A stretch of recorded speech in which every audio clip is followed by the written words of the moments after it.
All Elite Wrestling's AEW's Ethan Page of Men of the Year, and also Team ATT. Ethan Page, Thank you. Much. Oh, dude, no problem. Thank you for name dropping not only Men of the Year to bring up Scorpio Sky, my ride or die, but also mentioning ATT. Probably the biggest part of my success story in AEW is aligning with Dan Lambert. So thanks. Well, we've got New Year's Smash, December 29th in Jacksonville, home base of AEW. What is it like? We're sort of turning a new chapter because we're going from AEW Dynamite on TNT, moving into January to AEW Dynamite on TBS on Wednesday That's night. right. But we're also staying on TNT with Rampage. And as you saw, Battle of the Belts at the beginning of January will be a Saturday night special. So I'm excited because now the reach of AEW is across two massive platforms in America with TNT and TBS. To me, this is like amazing. What can you tell us, if anything, about New Year's Smash? And don't you like the name of the event? They got such cool names in AEW. Yeah, they do. All of our events get me hype with how they're named. For me personally, it's exciting because this is where I started with AEW, was in Jacksonville at Daly's Place. So it's kind of like a homecoming. I get to end out the year where I started with the company. Also, one of my fondest moments of my career was doing Double or Nothing in that building with a sold out crowd against Sting and Darby. It was that venue will have a special place in my heart forever, and so will Jacksonville. Ethan, what has it been like as part of Men of the Year and coming up with that cool name for you and Scorpio Sky? Oh, it's been amazing.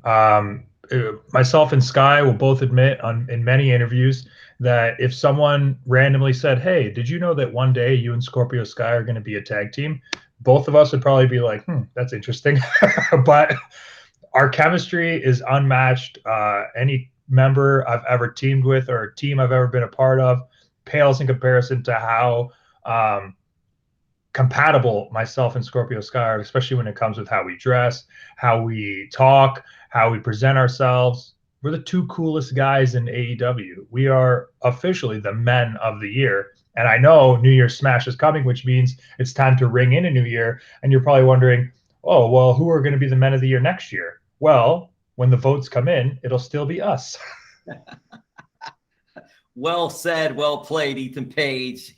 Thanks. Hey, now you're from Canada, and it's just, wow, Canada to me is such a hotbed. There are two places that I look at for pro wrestlers coming out of Canada, and for some reason coming out of Ohio. It just seems like so many pro wrestlers that have done that. What makes Canada so special for pro wrestling? So for you see the Canadian wrestlers that make it into the major markets in America, and you're like, oh, wow, all the Canadians are amazing. But those are only the ones that slip through the cracks and work their asses off to leave the country and make a name for themselves in America. So, of course, they're going to be amazing. There's a lot of bad Canadian wrestlers, too. You just don't see them. For us, it's like Canada is like a black smudge on a map of the professional wrestling world. Not a lot of attention is given to our independent wrestlers. Not a lot of attention is given to people trying to come up and break into America. So, like I was just saying, for a Canadian to make it to America, they better be damn good. And for them to not only make it to America, but to a company as elite as All Elite Wrestling, the best professional wrestling company in the world, they better be the best in the world. So, yeah. What was it like for you in Canada and just going through the whole process? And hey, you've even done some indie work down here in South Florida for Ronin Pro. Yeah, it was honestly, I just tried to follow in the footsteps of my favorite American independent wrestlers, and I tried to hit up all the same spots as a Bryan Danielson would have, or a CM Punk would have, or a Colt Cabana would have, or a Claudio Castagnoli would have, Chris Hero. These are all the guys that I looked up to on the independents, and I tried to share as many locker rooms with them as possible for, sadly, as little money as possible. But in the end, it all worked out, and every sacrifice was validated when I signed with AEW. What would you consider then your big break? Oh, here for sure. Yeah. There's obviously going to be steps along the way to get me here, like the first big independent that booked me in Cleveland, Ohio, like you were just mentioning. It's called Absolute Intense Wrestling. One letter away from AEW. It's AIW. And then from there, I started kind of picking up more and more steam in America, and then getting booked through the UK and Mexico and going to Japan for DDT Pro. I'm kind of just building my resume as best as possible to really grow the brand of Ethan Page and catch the eye of Tony Khan and AEW. Also in that realm, Ethan, was there a turning point? Was there a turning point event or match or something that happened that sort of was like, hey, I'm doing well at this. I know I'm going to do well at this, and I'm going to continue the process. I'm going to make it. Yes, it was during the pandemic, actually. I know I'm a very handsome man. I have a very chiseled jaw. I got the tightest tits in the game, the best smile in professional wrestling. But there was a point in my life where I was extremely overweight, 40 to 50 pounds overweight. And the pandemic allowed me to have enough, I guess, free time and a mental break to kind of reassess what I've been doing in my career and shedding the weight and really focusing on making myself the best version of Ethan Page possible so that I can put myself on the market for purchase for AEW to pick me up when my contract ended with the previous employer. Well, Ethan, you got to let us know, what was the hardest thing food-wise that you had to cut back on? Was it the cheeseburger, the pizza, or something else? Oh, easily pizza and donuts and cheap cereal. Like any sugary cereal. Like I'm waiting right now because Christmas Eve is going to be my cheat day, and I'll always film these epic cheat days for my YouTube channel. And this is going to be the biggest one of the year. It's the last one of the year. I've waited the longest for this one. So I'm going to open every box of cereal in my house, order a large pizza, and definitely eat some donuts. It's got to have Frosted Flakes. I know Ethan Page has got to be a Tony the Tiger fan. Like, come on now.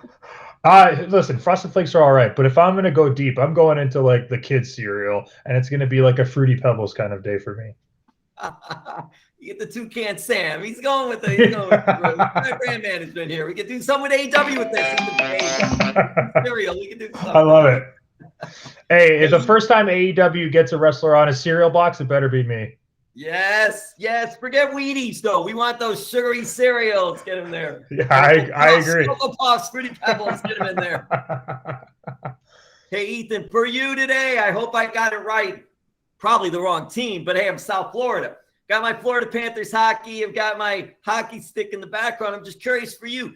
Canada, are you a big hockey fan? Did you play hockey growing up? No, I'm probably the least Canadian person ever. I can't skate on the ice. I don't watch hockey. I would say the most Canadian thing about me is that I love maple syrup, but I don't even like real maple syrup. I like the processed diet maple syrup. I'm a crappy Canadian, man. You like that syrup because it has more sugar in it. That's probably why. Yeah, you're right. You're right. You got to make a trip to Vermont, Ethan Page. You're going to get the best syrup ever. Go to Vermont. I'm telling you right now. All right. I will take your word for it. I'll actually add that to the list. If you're saying that's the best place to get it, I'll make sure I get some pancakes and syrup there. Yes, Ethan Page. That's why you are Man of the Year. Yes. Hey, a few more questions. We'll get you out of here. You know, got busy schedule. You got AEW Dynamite tonight on TNT, and the next week, New Year's Smash. I want to get it right. New Year's Smash, December 29th, Wednesday night from Jacksonville, which is always cool. Daly's Place, and that'll be the final AEW Dynamite on TNT. Then, starting January, it'll be on TBS Wednesday nights. But as Ethan said, AEW Rampage will remain on TNT on Friday nights. But they have that special show coming up, too, that you mentioned on Saturday. Tell us a little more about the special show coming up. Oh, it's Battle of the Belts, or Battle for the Belts. Please don't fire me, AEW. All the titles will be on the line, I believe, and it's they've left some mystery. I think they've announced 1 or 2 matches so far, but if you know AEW, you know we do everything as big as possible. And if this is going to be the first special on TNT, it's going to be exactly that. It's going to be special. And I believe that's going to be a Saturday night special episode as well. It is, yeah. because usually Rampage is on Friday nights, but they're doing a really big event for this one as well. So it's really nice kickoff for the new year, ending the year, and then going into the new year for All Elite Wrestling. And 2 years old, 2 years plus. Look at how AEW has advanced. And Ethan Page, you're a part of this now. I'm curious, what are your thoughts of Dan Lambert and the way the guy handles this microphone? Oh, I love it. Well, yeah, you can't tell by the smile on my face when I'm standing next to him, and he's just roasting literally everyone and anyone.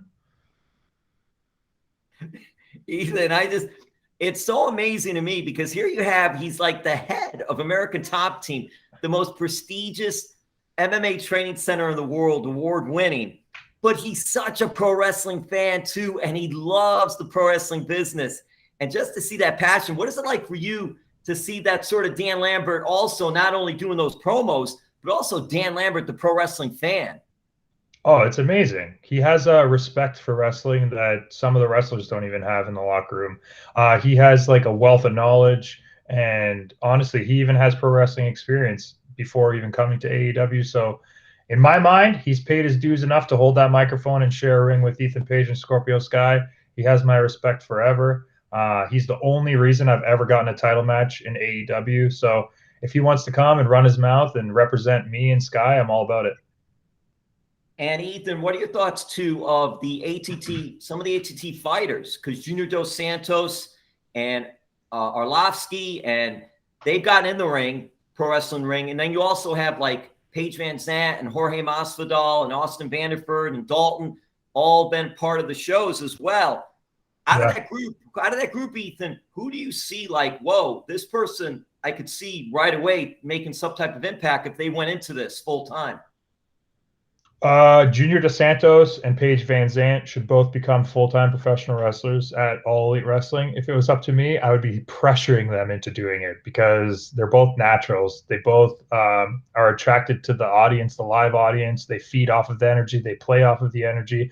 They also play off of the other people that are on screen. And like, these are two perfect pro wrestlers that if they actually spent the time to kind of get to know the industry a little bit more and get their feet wet, I think they would be fantastic. You know, and VanZant, she has a cool first name too, right, Ethan? I don't mind it. Spelled a little different, but still, it's pronounced the same. Well, Ethan Page, listen, thanks for taking the time. You know, you got busy schedule. You're doing a lot of things and all. Do you have social media for fans? Oh, yeah. I'm all over the place. If you want to, you could check out my weekly vlog. It comes out every Wednesday. Go behind the scenes of AEW or any independent events I have coming up. And I also do a toy hunt vlog every Sunday, all on the same channel, youtube.com/Ethan Page vlog. And I would say Twitter is my most active, I guess, replying to fans. And it's @officialego. Hey, would the Karate Man be interested in fighting an MMA fight? Listen, he's been trying to call me for the last year because I'm super famous and rich now. And I'm just sending his calls to voicemail. And I think I'm going to keep it like that for a little while. And is Ethan Page, and we'll wrap it up with this, and is Ethan Page a fan of the Karate Kid? Oh, yeah, of course. You ever seen my crane kick? I got a good one. Yes, Ethan Page. There's not enough room to do it, Ethan Page. Ethan Page, thank you so much. Glad to see your success. Enjoyed seeing you in South Florida with Ronin Pro Wrestling, with Trevor, Alex Chamberlain, the whole crew down there and all. So just very good job for you and just continued success with All Elite Wrestling. Thank you so much, James. I appreciate it.